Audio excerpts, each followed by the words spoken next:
ಆತ್ಮೀಯ H16 news ಅರ್ಥಾತ್ ಸಿದ್ದರಾಮಯ್ಯ ಸ್ವಾಗತ. ನಾನು ನಿಮ್ಮವ MI ಅಥವಾ ಮಲ್ಲಪ್ಪ ಜ್ಯೋತಿ ಅವರ ಆತ್ಮೀಯರೇ. ನಮ್ಮ ದೇವೇಗೌಡರಿಗೆ ರಾಜ್ಯಸಭಾ ಸದಸ್ಯತ್ವ ಅದಕ್ಕೆ ಟಿಕೆಟ್ ಸಿಗಲಿಲ್ಲ ಅನ್ನುವಂಥದ್ದು ಇವತ್ತು ದೊಡ್ಡ ಚರ್ಚೆ ವಿಷಯ ಆಗ್ತಾಯಿದೆ. ಹೌದು, ನಿಜವಾಗಿಯೂ ಸಿಗಬೇಕಾಗಿತ್ತು, BJP ಕೊಡಬೇಕಾಗಿತ್ತು ಅನ್ನುವಂಥವ್ರು ಸಾಕಷ್ಟು ಜನ ಇದ್ದಾರೆ. ಯಾಕಂದರೆ 2028ರಲ್ಲಿ ಕರ್ನಾಟಕದಲ್ಲೇ ಒಂದು ಪೂರ್ಣ ಪ್ರಮಾಣದ ಹೊಂದಾಣಿಕೆ NDAಯಿಂದ ಆಗಬೇಕಾಗಿದ್ದರೆ ಅದು ಆಗಬೇಕಾಗಿತ್ತು ಅನ್ನೋದು ಭಾಳಷ್ಟು ಜನರ ಅಭಿಪ್ರಾಯ. ಆದರೆ BJP ಯಾವ ಕಾರಣಕ್ಕೋ ಅದರದೇ ಆದಂಥ ಕೆಲವೊಂದು ಅಜೆಂಡಾಗಳಿಂದಾಗೆ ಕೊಡಲಿಲ್ಲ ಅನ್ನುವಂಥದ್ದು, ಜೊತೆಗೆ ಸದಾನಂದ ಗೌಡರಿಗೂ ಇಲ್ಲಿ ಟಿಕೆಟ್ ಸಿಗಲಿಲ್ಲ ಅನ್ನುವಂಥದ್ದು ಅಷ್ಟೇ ಮುಖ್ಯದ. ಆದರೆ ಕಾಲಕ್ಕೆ ಒಂದು ಮೆಸೇಜ್ ಕೊಟ್ಟಿದ್ದಾರೆ.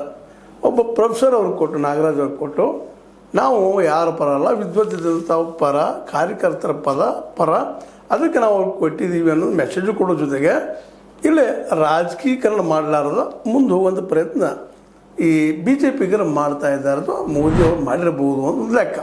ಅದೇನೋ ಮಾಡಿದರೂ ಸಹಿತ ಸರಳವಾಗಿಯೇ ಇವತ್ತು ದೊಡ್ಡ ಚರ್ಚೆ ಆಗ್ತಾಯಿದೆ, ನಾಳೆ ಏನಾಗ್ಬೋದು ಅಂತೇಳಿ. ಅದರಲ್ಲೂ ಗ್ರೇಟರ್ ಬೆಂಗಳೂರು ಚುನಾವಣೆ ಅತ್ಯಂತ ಸಮೀಪದಲ್ಲಿದೆ.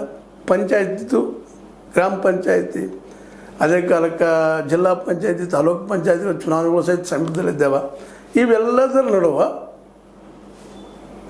BJP ಮತ್ತು JDS ಗೆಳೆತನ ಯಾವ ರೀತಿ ಹೋಗ್ಬೋದು ಅನ್ನುವಂಥದ್ದು.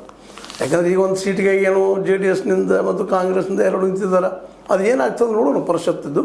ಬಟ್ ಅದಕ್ಕಿಂತ ಇಂಪಾರ್ಟೆಂಟ್ ಅಂದ್ರೆ ರಾಜ್ಯಸಭೆಗೆ ದೇವೇಗೌಡರನ್ನು ಕಳಿಸಲಾರ. ಯಾಕಂದ್ರೆ ದೇವೇಗೌಡರು ಸಹಜವಾಗಿ ವಯಸ್ಸಾಗ್ಯದ, ಪಾಪ ತೊಂದರೆ ನೋವು ತೊಂದರೆ ಆಗ್ತದೆ ಅನ್ನುವಂಥದ್ದು ಏನೂ ಇರ್ಬೋದು. ಬಟ್ ಇನ್ನೂ ಅವರಲ್ಲಿ ರಾಜಕೀಯ ಬಿಟ್ಟು ಹೋಗಬಾರ್ದು ಅನ್ನುವಂಥದ್ದು, ರಾಜಕೀಯದಲ್ಲಿ ನನ್ನದೇ ಅಂತ ಕೆಲಸಗಳನ್ನು ಮಾಡಬೇಕು ಅನ್ನುವಂಥದ್ದು ಜಿದ್ದಿ ಇರೋದಂತ